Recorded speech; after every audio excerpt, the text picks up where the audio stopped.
खजुराहोमध्ये जवळपास 85 मंदिरं होती। त्यापैकी आज फक्त 16 ते 17 मंदिरं उरली आहेत जी आपण बघतो। त्यामध्ये कंदारिया महादेव मंदिर महत्त्वाचं आहे, परंतु खजुराहोमध्ये मंदिराचे असे आणखी काही ठिकाणं आहेत जे भग्नावस्थेत पडलेले आहेत।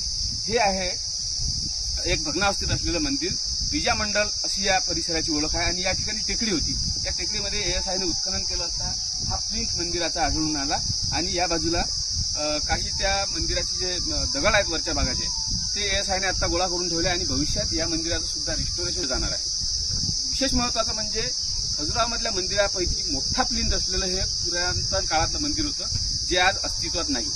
पर्यटक अशी मंदिरं बघत नाहीत, म्हणून हे मंदिर दाखवण्यासाठी मी मुद्दामून या ठिकाणी आलो आहे। धन्यवाद। खजुराहोमध्ये जवळपास 85 मंदिरं होती। त्यापैकी आज फक्त 16 ते 17 मंदिरं उरली आहेत जी आपण बघतो।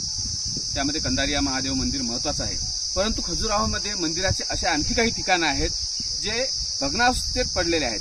हे आहे एक भग्नावस्थेत असलेलं मंदिर, विजय मंडल अशी या परिसराची ओळख आहे आणि या ठिकाणी टेकडी होती। त्या टेकडीमध्ये ASIने उत्खनन केलं असता हा प्लिंथ मंदिराचा आढळून आला आणि या बाजूला काही त्या मंदिराचे जे दगड आहेत वरच्या भागाचे ते ASIने आता गोळा करून ठेवले आणि भविष्यात या मंदिराचं सुद्धा रिस्टोरेशन जाणार आहे। विशेष महत्त्वाचं म्हणजे खजुराहोमधल्या मंदिरापैकी मोठा प्लिंथ असलेलं हे पुरातन काळातलं मंदिर होतं जे आज अस्तित्वात नाही। पर्यटक अशी मंदिरं बघत नाहीत, म्हणून हे मंदिर दाखवण्यासाठी मी मुद्दामून या ठिकाणी आलो आहे। धन्यवाद।